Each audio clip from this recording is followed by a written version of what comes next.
Pues como vemos, el cerdo ha dejado de ser solo un alimento para convertirse también en una fuente alternativa de energía y de productos valorizables agroeconómicamente. Dos de esos subproductos son los biocombustibles y los fertilizantes, como venimos tratando a lo largo de toda esta mañana. Lo analizamos en la siguiente ponencia titulada Obtención de biocombustibles y fertilizantes partiendo de los productos generados de una planta de rendering, en la que interviene David Díez, investigador del área de economía circular de la Fundación Cartif.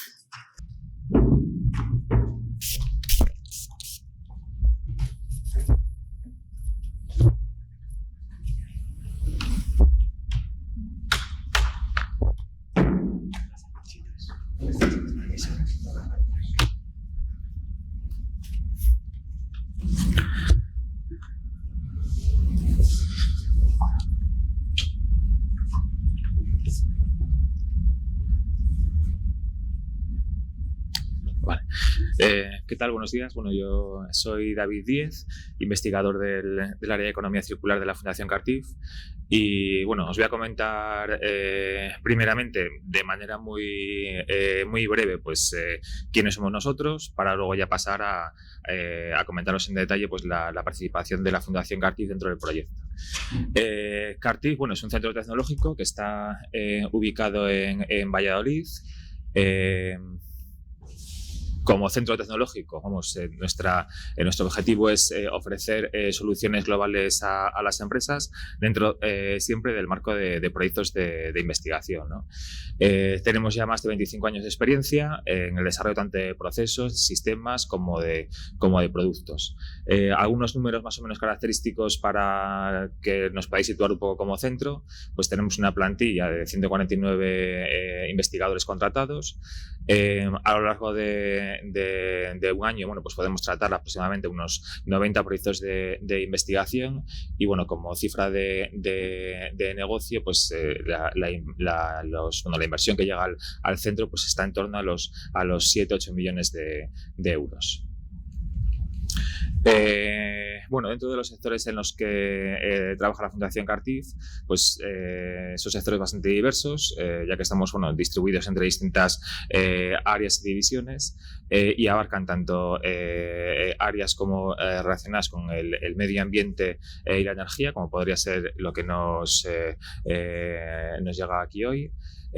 También hay otras divisiones que están relacionadas con temas de construcción, infraestructuras, todo lo relacionado con el mundo de la industria, tanto industria química, industria de automatización, alimentación, procesos sostenibles, y también tenemos una división enfocada en la parte de salud y calidad de vida, ¿no?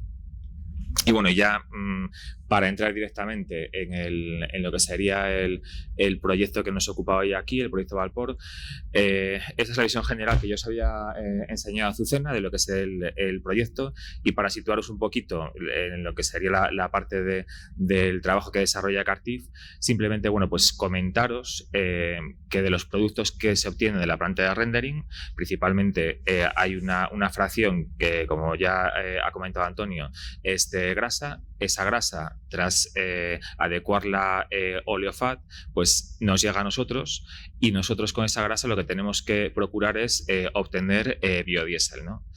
Esa biodiesel es un producto final, es un resultado del proyecto, ¿no? Como consecuencia de esa producción de biodiesel, como un producto secundario, se obtiene glicerina. Y con esa glicerina, junto con el resto de las fracciones del procesamiento de rendering, tanto de las aguas de proceso como de las harinas, lo sometemos todo ello, junto con el empleo de purín como codigestato, a un proceso de digestión anaerobia, ¿no?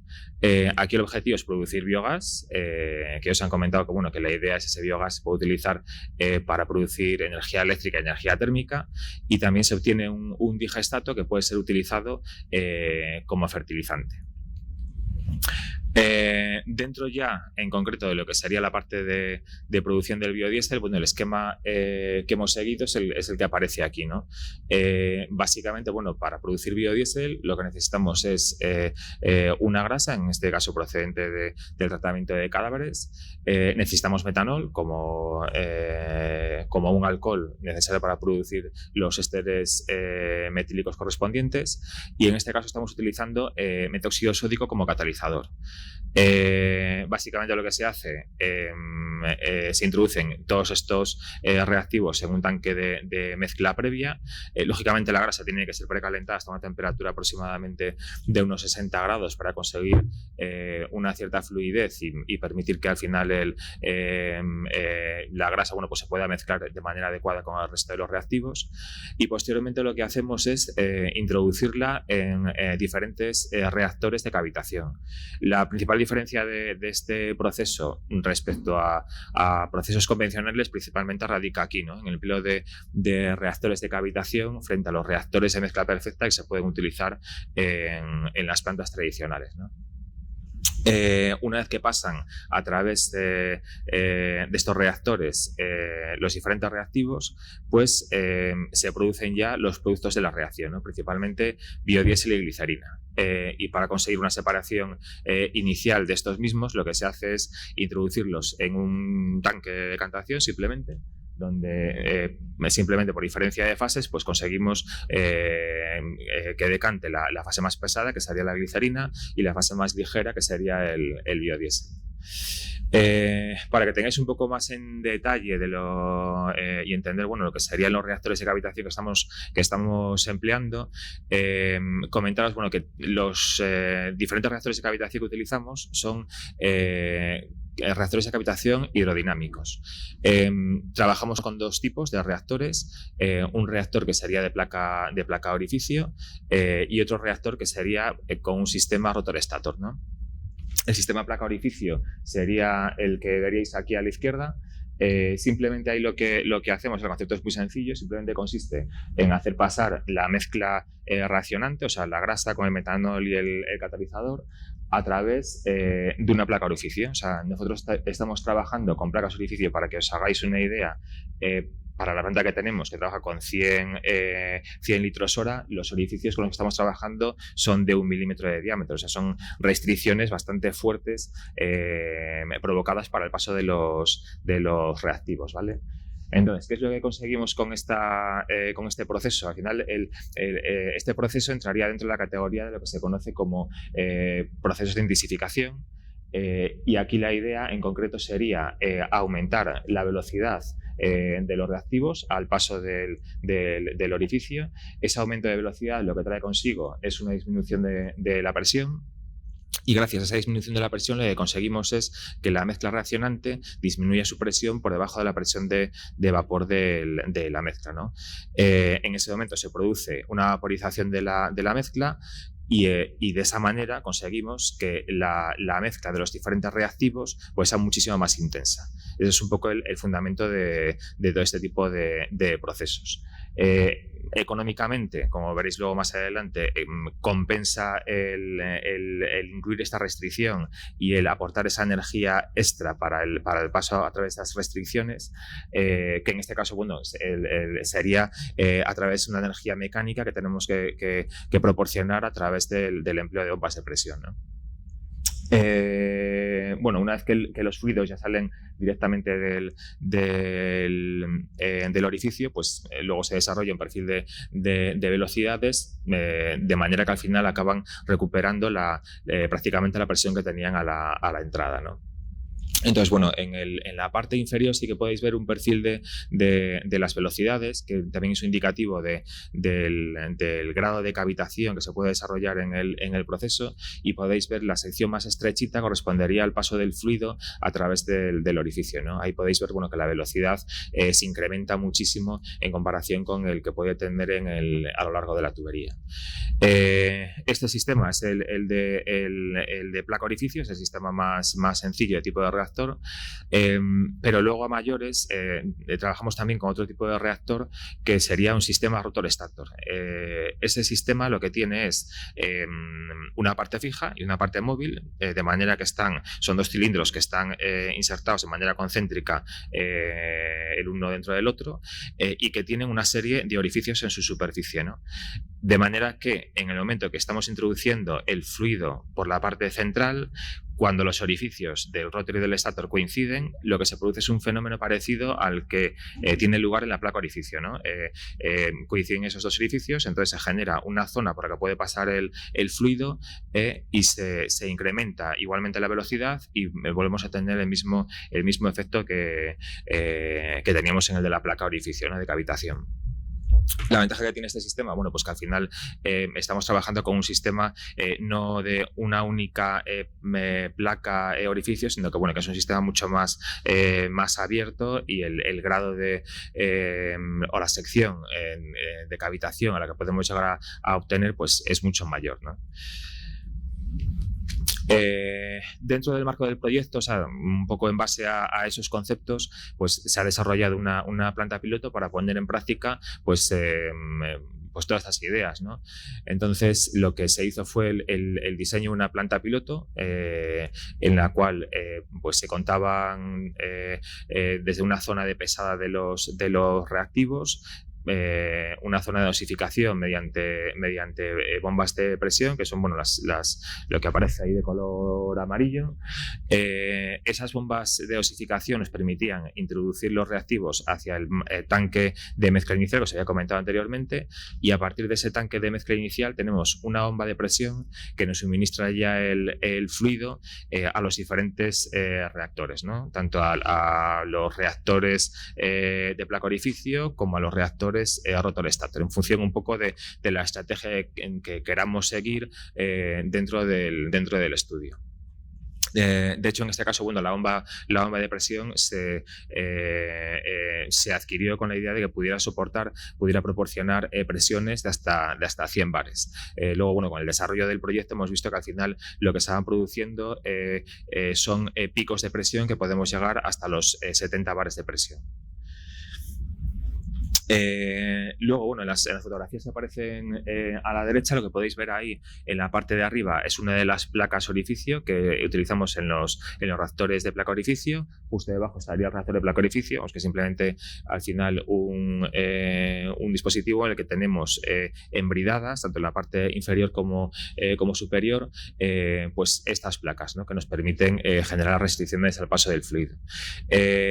Justo al lado, que igual no sé si se verá mucho o no, hay otro reactor también de placa orificio.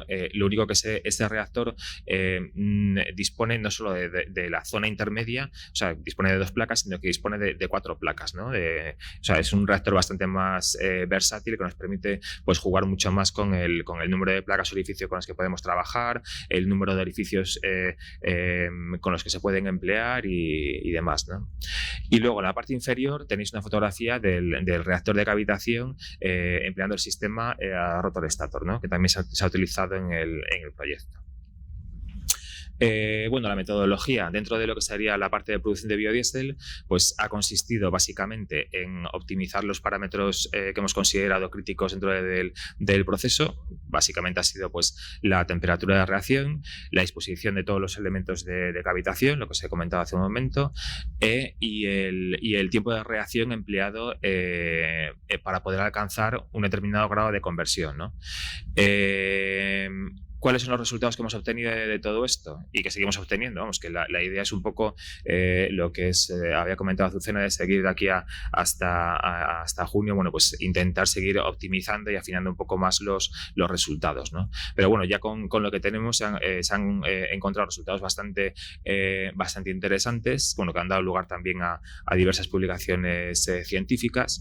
Y bueno, el resultado igual más característico es que sigue compensando compensa la energía mecánica extra que tenemos que aportar al sistema, ya que si comparamos el grado de eficiencia medido como la cantidad de biodiesel que podemos llegar a obtener por kilojoule de energía aportada al sistema, podemos ver que estamos generando casi 3 veces más biodiesel empleando reactores de cavitación, comparándolo con un reactor CSTR tradicional.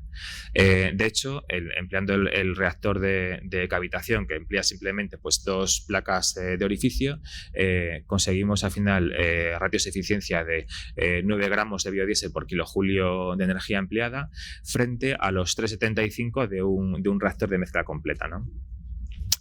Incluso, bueno, este mismo sistema de 2 placas de orificio es también mejor, o sea, económicamente y energéticamente es más competitivo respecto a un reactor de cavitación que utilice una única placa, ¿no? Es decir, dentro del grado de cavitación que podemos ir trabajando dentro de los reactores, pues el ir empleando mayores grados de cavitación pues favorece el propio proceso. Lógicamente, hasta que llega a un punto en el que mayores grados ya de inversión de energía mecánica aportada al sistema no se traducen en un mayor rendimiento de conversión, ¿no?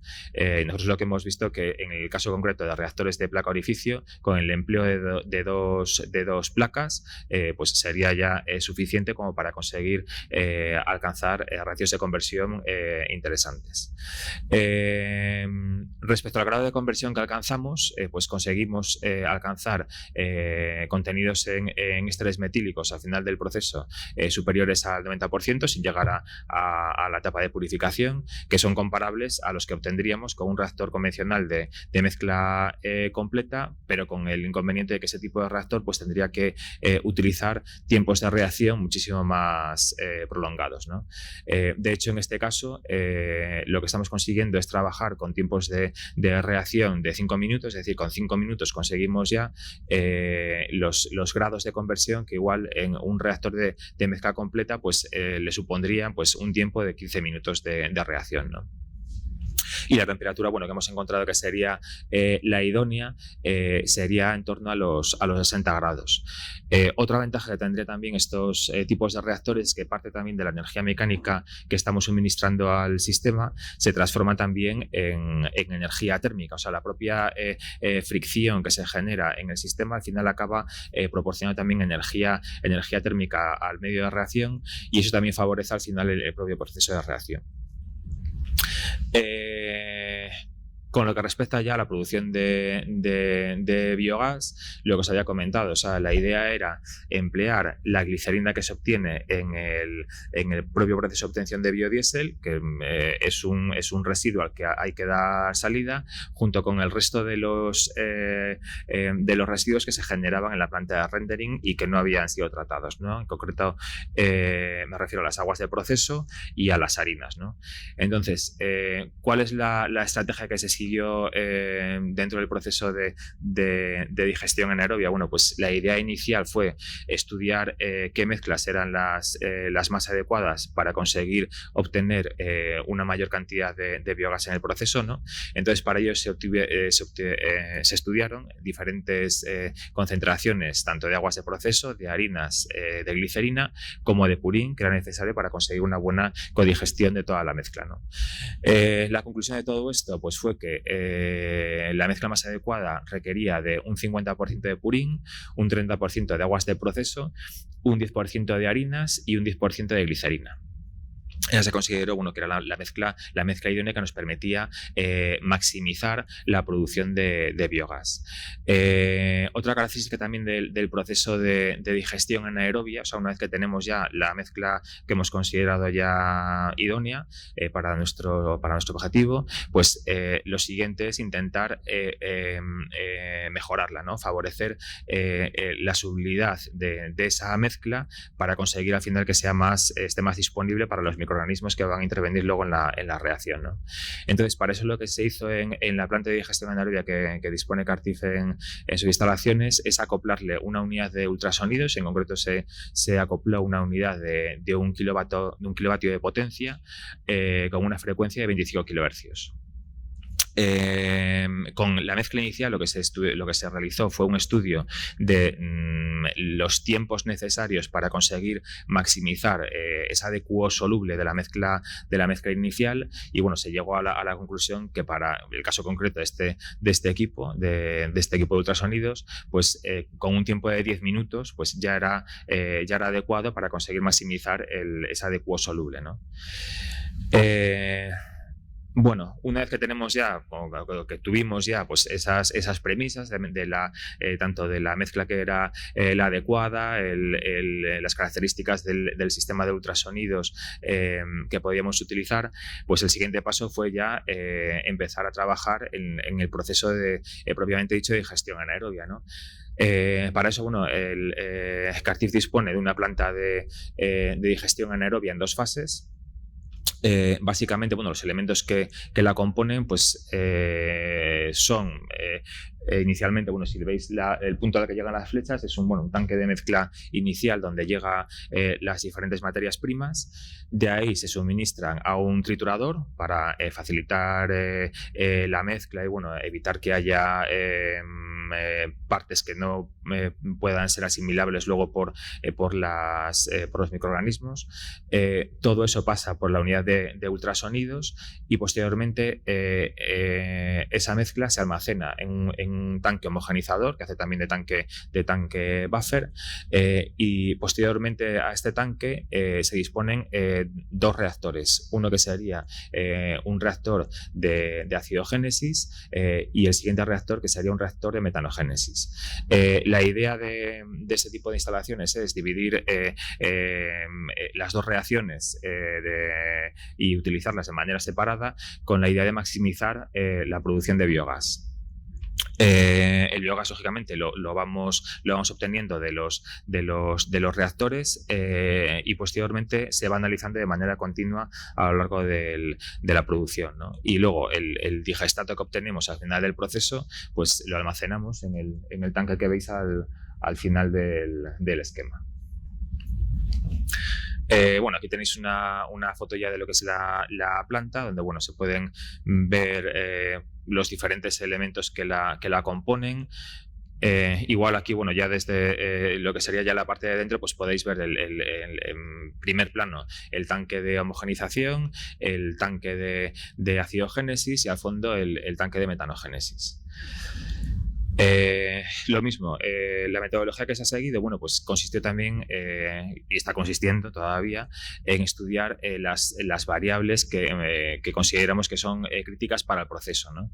En concreto, estamos analizando, bueno, pues los tiempos hidráulicos de residencia. Se han seleccionado ya, tenemos seleccionadas dos valores críticos entre 20 y 30 días, los pHs para el reactor de metanogénesis entre 6,5 y 7,5, el de acidogénesis permanece siempre en 5,5, ese valor no se modifica, y luego la temperatura de reacción se modifica entre 35 y 55. Y bueno, aquí podéis tener unos valores de los resultados que hemos obtenido, bueno, pues para una prueba en concreto correspondiente a un tiempo hidráulico de residencia de 20 días, un pH de 6,5 y una temperatura de 35, ¿no? O sea, para estos valores lo que se consigue es una obtención de metano de 750 mililitros por gramo de sólido volátil, con una concentración dentro del biogás de un 69%, ¿no? 68,8% es ese valor en concreto que se obtenía. La concentración que obtenemos de metano, la producción que obtenemos de metano, pues suele ser aproximadamente un 30% superior si se compara con el caso de desarrollar este propio proceso empleando simplemente Purín, ¿no? O sea, la ventaja que se obtiene y que hemos visto, bueno, que es interesante dentro del proceso es el aporte que suponen las harinas y concretamente también la parte grasa que pueden llegar a aportar y que nos permiten incrementar de manera sustancial la generación de biogás y de metano. Y bueno, y luego ya finalmente últimos residuos se quedan ya dentro del proceso, pues lo constituirían por una parte el propio digestato y por otra parte las aguas de lavado originadas dentro del proceso de tratamiento del biodiesel, ¿no? O sea, como primera etapa de lavado del biodiesel habría que someterlo a un lavado con disolución de ácido sulfúrico diluido, y esa corriente se puede mezclar junto con el digestato para intentar obtener pues un fertilizante, ¿no? Lo que hemos encontrado es, al hacer el análisis de esta mezcla, pues que bueno, que a priori, bueno, pues que sí que se puede ser interesante para someterlo a un proceso de valorización agronómica.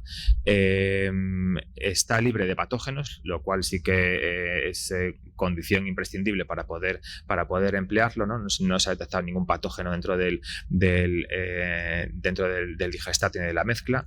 Se caracteriza también por tener un bajo contenido en metales y luego, bueno, por tener también una fracción de materia orgánica remanente que puede ser bastante interesante como aporte orgánico para emplearlo como fertilizante, ¿no? Además de, bueno, lógicamente de tener concentraciones también interesantes de nutrientes que pueden dar también un valor añadido al uso como fertilizante. Y esto es todo. Muchas gracias. Si tenéis alguna pregunta.